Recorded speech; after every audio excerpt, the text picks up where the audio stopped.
This is Charles Bukowski, the poet of raw existence, the champion of the oppressed, and the man who told the world, "Don't try." But what did he mean? How could someone whose life was a testament to persistence and creation utter those words? Was it irony? A challenge? Or a profound truth about life and art? Today we dive into Bukowski's world, life, works, and philosophy to uncover the meaning behind his most famous and misunderstood phrase. Bukowski didn't sugarcoat life or strive to make it more palatable. His quote, "Find what you love and let it kill you," isn't a call to reckless abandon, but an invitation to embrace life's intensity.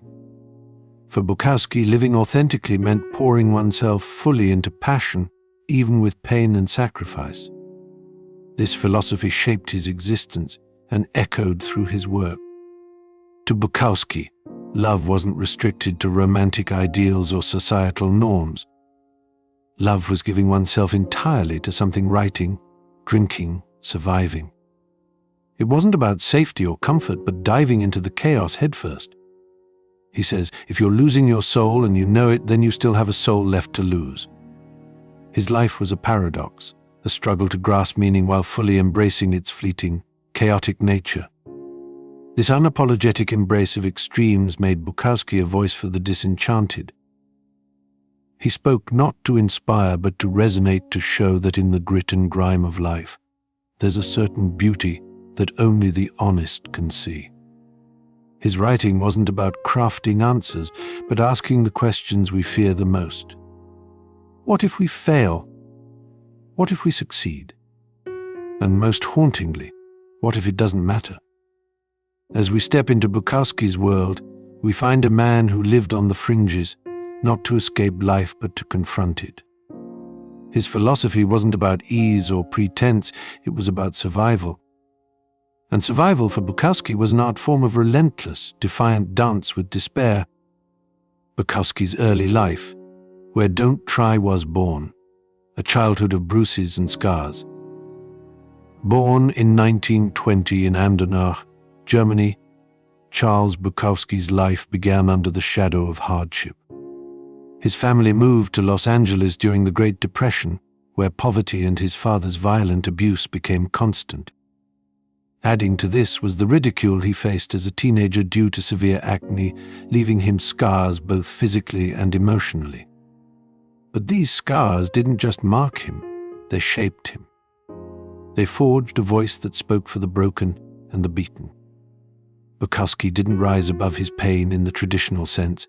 He waded through it, transforming his suffering into art. He once wrote, "What matters most is how well you walk through the fire." For Bukowski, survival wasn't about winning, it was about enduring. Bukowski often wrote about his father's rage, which left physical and emotional scars. Yet he turned this suffering into resilience.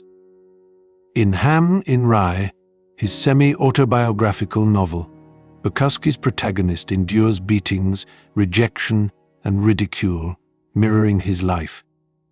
He doesn't triumph in the traditional sense, but he survives, proving that endurance is an act of rebellion. The backdrop of the Great Depression added another layer to his hardship. The struggle for survival in a world that seemed indifferent shaped Bukowski's worldview. He grew up watching dreams wither and people break under the weight of their realities. Yet in this bleakness, Bukowski found his voice, not a voice of hope, but unflinching honesty. Bukowski's childhood scars became the threads of his narrative tapestry. His work wasn't just about surviving abuse or hardship, it was about understanding the universality of pain. In his prose, readers found their struggles reflected, their wounds acknowledged. This is where "Don't Try" first took root, not as a surrender, but as an acceptance of life's brutality and beauty. The philosophy of "Don't Try," the effortless nature of true creation. Bukowski's gravestone famously bears the inscription, "Don't Try." At first glance, it seems like a contradiction. After all, Bukowski wrote prolifically novels, poems, and short stories. But "Don't Try" wasn't about laziness or giving up. For Bukowski, Creation wasn't about straining, forcing, or overthinking. In a letter to a friend, he explained, "Sometimes you have to wait for inspiration. Don't force it. When it comes naturally like a dam breaking." Don't try is a philosophy of authenticity. It's about letting creativity flow unhindered by others' expectations or the fear of failure. Trying vs. being. To Bukowski, trying was the enemy of truth.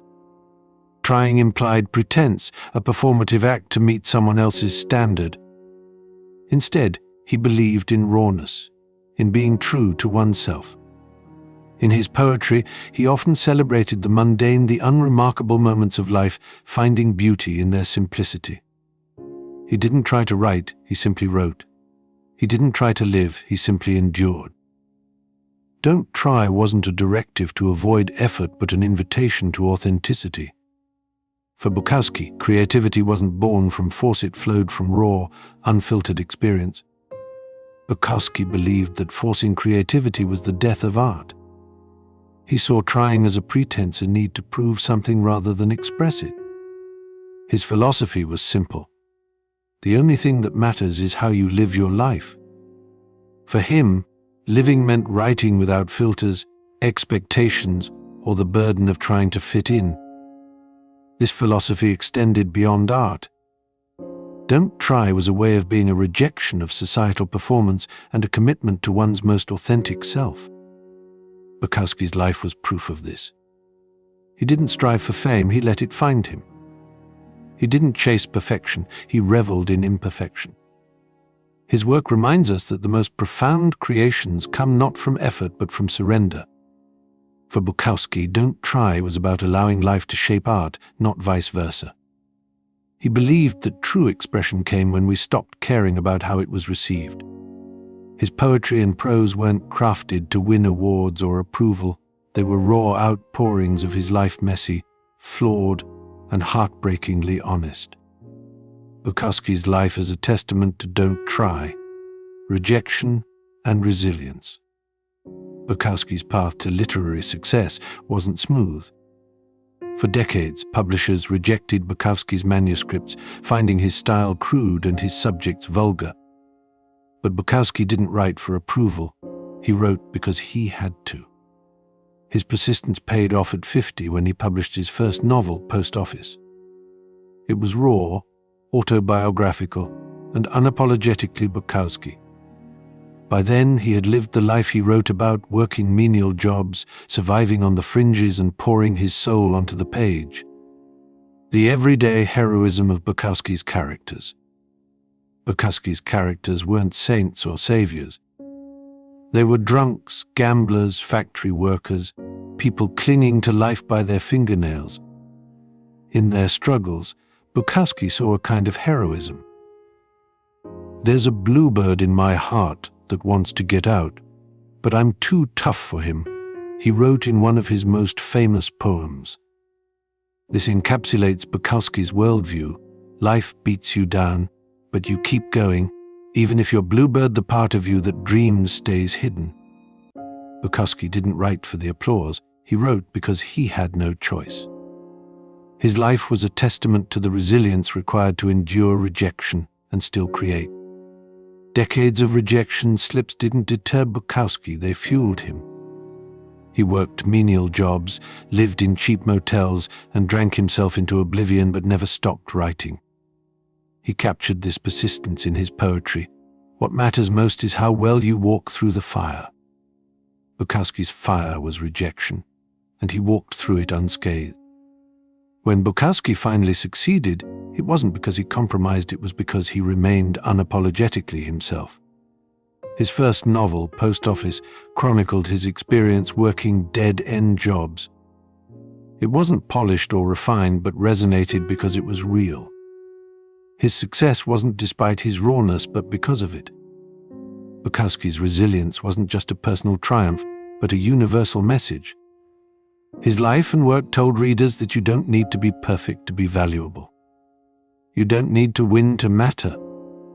Bukowski offered an alternative in a world that often demands performance: be flawed, be real, and keep going, The legacy of Don't Try. Bukowski's influence on art and life. Bukowski's Don't Try philosophy has resonated far beyond the literary world. It's a call to authenticity in a culture obsessed with perfection. Artists, writers, and dreamers find solace in his words, realizing that creation isn't about striving, it's about surrendering to the process. His works remind us that life isn't perfect. It's messy, painful, and often absurd, but it's also worth living, if only to laugh at its chaos. In a world that often demands we try harder, do better, and be more, Bukowski's philosophy stands as a quiet rebellion. Don't try, just be. As we look back on his legacy, one thing becomes clear. Bukowski didn't write to impress, and he didn't live to conform. He existed, he endured, and in doing so, he gave the rest of us permission to do the same. What about you?